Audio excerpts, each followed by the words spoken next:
Hey there! So if you're learning Portuguese, you probably use the word mas all the time, right? It's super useful. But what if you want to sound a little more, I don't know, sophisticated, a little more natural?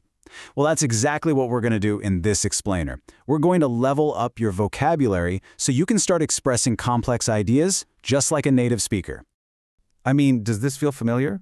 You're in the middle of a great story, you're trying to make a really good point, and you just keep hearing yourself say it. Mas, mas, mas. You know, it's like you're stuck in a loop. It's totally normal, but it's a sure sign you've hit a bit of a plateau. And look, mas is a fantastic word, but it's definitely not the only one. And that's where we come in. This is all about giving you that language upgrade. We're going to hand you a whole new set of tools to add some real nuance, some variety, and honestly some flair to your Portuguese. It's time to break out of the basics and unlock that next level of fluency. You ready? Okay, so what are these magical tools? They're called contrast connectors. Now, I know, that sounds a little bit like a grammar textbook, but stick with me here. They're basically the secret ingredient for showing contrast, for connecting opposing ideas. And once you get the hang of them, your speech is going to sound so much more dynamic and, frankly, way more interesting. So what are we actually talking about here? It's pretty simple, really. Contrast connectors are just words or phrases that link opposing ideas. You know, words in English like however, although, despite. They're kind of like the glue that holds two different thoughts together, making sure everything makes sense. They build a bridge from one idea to its opposite. And here's the cool part. We can actually boil all of this down to just two main types. It makes it so much easier to remember. So type 1 is for connecting contrasting ideas within the same sentence. And type 2? That's for connecting two totally separate contrasting sentences. Let's dig into that, starting with type 1. All right, first up, connecting within a sentence. These are the words you're going to use when you want to pack that contrast right into one smooth thought. You're basically weaving two different ideas together, creating a little bit of tension or surprise all in one go. So here's your new toolkit for this job. We've got words like embora, which is like although, ainda que for even though, and apesar de for despite, plus a couple others. They all do a similar thing, but with their own little flavor. Let's actually see how they work in a real sentence. Okay, check this out. Perderam o jogo, embora fossem a melhor equipe em campo. So they lost the game, although they were the best team on the field. See that? You've got two totally opposite facts right there. They lost, but they were the best. Embora just ties them together so perfectly in one sentence. It sounds so much better than just saying they were the best team, but they lost, right? And here's another one. Gostei bastante do curso, ainda que tenha sido muito difícil.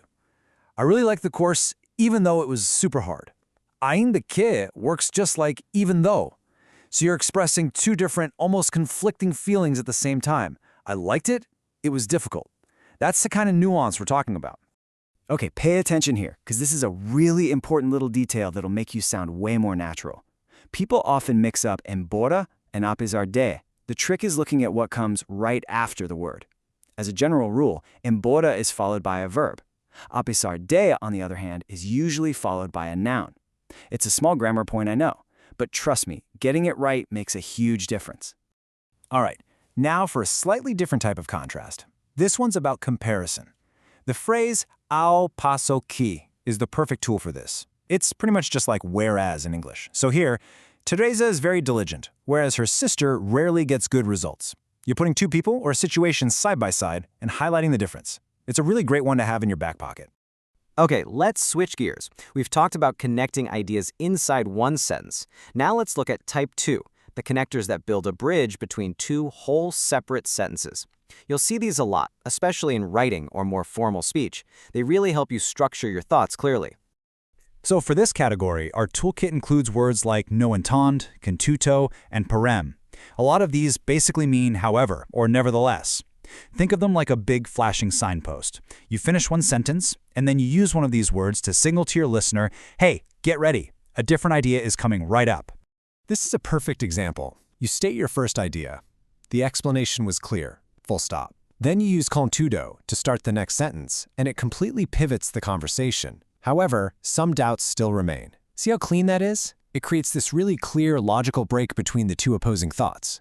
And check out this one with porém. What's cool here is the placement. I do not agree with your working methods. The results, however, are clear.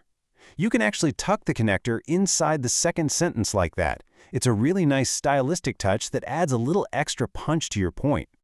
Okay, so we've looked at all the individual pieces of the puzzle, right? The type 1s and the type 2s. Now let's put it all together. Let's look at a real paragraph and see how all these connectors work together to build a sophisticated argument. Okay, so here's a paragraph about smoking. We're going to look at it in English just so we can really focus on the structure. You can see it uses a few of the connectors we've just learned, a pesar de, con todo, and no entanto. It might look a little complicated at first, but don't worry, we're going to break it down piece by piece. So let's start at the beginning. We have idea A, tobacco companies claimed the warnings would ruin them. Then we have the contrasting idea B, they were legally required to print them anyway. And what's linking those two ideas within that single thought? A pesar de, despite. That's our type 1 connector doing its job perfectly. Okay, next up. The previous sentence established that the warnings were printed. Now, con todo, our type 2 connector, comes in. It builds that bridge to the next opposing idea. It seems it made a little difference. See how it connects the action with the surprising result? It's a perfect however. And for the grand finale, we have no entanto. This sets up the biggest clash of ideas in the whole paragraph. Idea A is that people know smoking is seriously bad for them. No entanto, or nevertheless, then introduces the completely opposite reality. They keep doing it. It's the perfect word to highlight that contradiction. So, when you see it all laid out like that, it's pretty clear, right? These aren't just boring grammar words you have to memorize. They're like a new superpower for your Portuguese. This is how you build a real argument, express complex thoughts, and just generally sound way more compelling. So, how do you actually start using the superpower? My advice? Keep it simple. Don't try to learn all of them at once, you'll just get overwhelmed. Just do this. 1. Pick just one connector from this list that you thought was cool. 2. Right now, today, write one practice sentence with it. And 3. This is the important one. Promise yourself you'll try to use it in your next Portuguese conversation. That's it. Because that's what it all comes down to, right? Learning this stuff is one thing, but actually using it is what makes it stick. So, what's it going to be? Which one are you going to try first? Embora? Con todo? Maybe el paso que? Go on, pick one. Because that simple choice is your first real step to moving beyond mas and speaking Portuguese with a whole new level of confidence. Thanks so much for watching.